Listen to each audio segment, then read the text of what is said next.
Հարգելի հայրենակիցներ, սիրելի լրագրողներ, Հույդա Հայաստանի երիտասարդական միությունը այսօր իրականացնում է բողոքի ակցիա ընդդեմ Ալիևի եւ Նիկոլ Փաշինյանի վերջին հակահարի հայտարարություններին։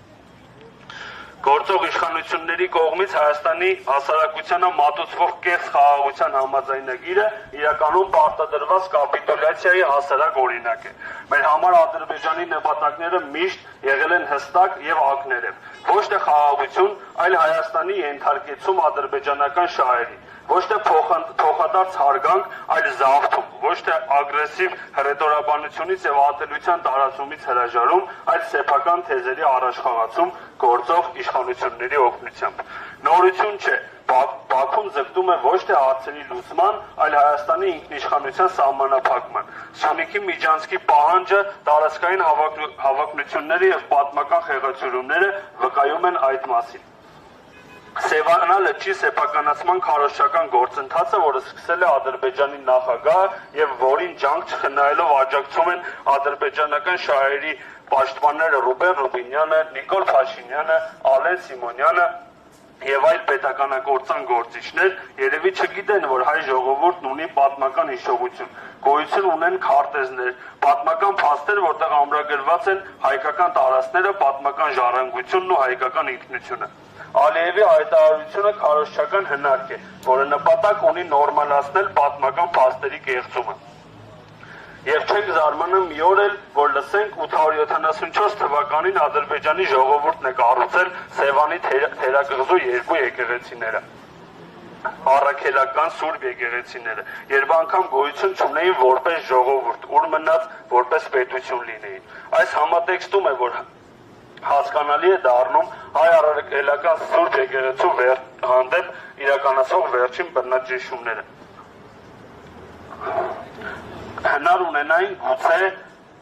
հայրացնեին բոլոր հայկական եկեղեցիները, որպեսզի կարողանային ջնջել հայկական հետքը պատմության մեջ, ինչն այսօր տեսնում ենք Արցախում իրենց գործընկեր Ադրբեջանի իշխանությունների իրականացմամբ։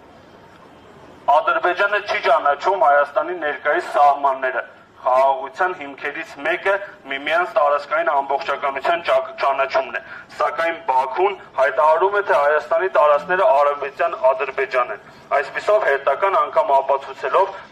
նախաստորագրված փաստաթղթի կեղծ լինելը։ Անվտանգային համակարգի չգոյության պայմաններում խոսել իրական խաղաղության եւ սահմանային անվտանգության մասին, այն էլ 2020 թվականին սկսված պատերազմից հետո համոզված ենք, որ ոչ թե միամտություն, քաղաքական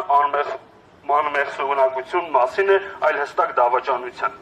Երբ երկիրը չունի լիարժեք պաշտոնանկություն, բանակը կարիք ունի վերակազմակերպման, հարևան երկիրը ոչ միայն չի ընդունում կատարած հանցանքները, այլև շարունակում է սպառնալ միակողմանի զիջումները եւ մեր շահերի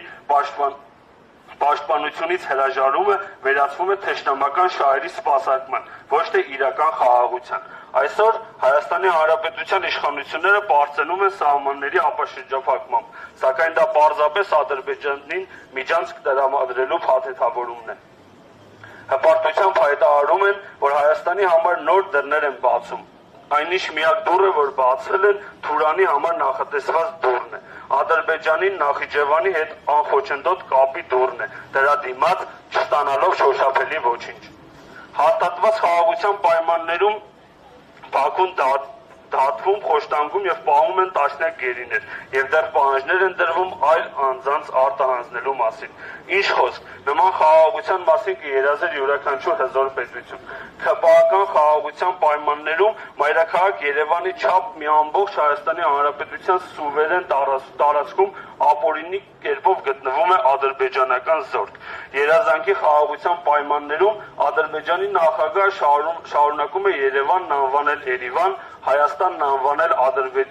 Արևմտյան Ադրբեջան։ ՔՊ-ի երազանքների խաղաղության պայմաններում Արցախի հանրապետությունը գրավված է, հայաթափված, ավերված եւ գուցե հենց նման խաղաղության են ձգտում նաեւ Հայաստանում։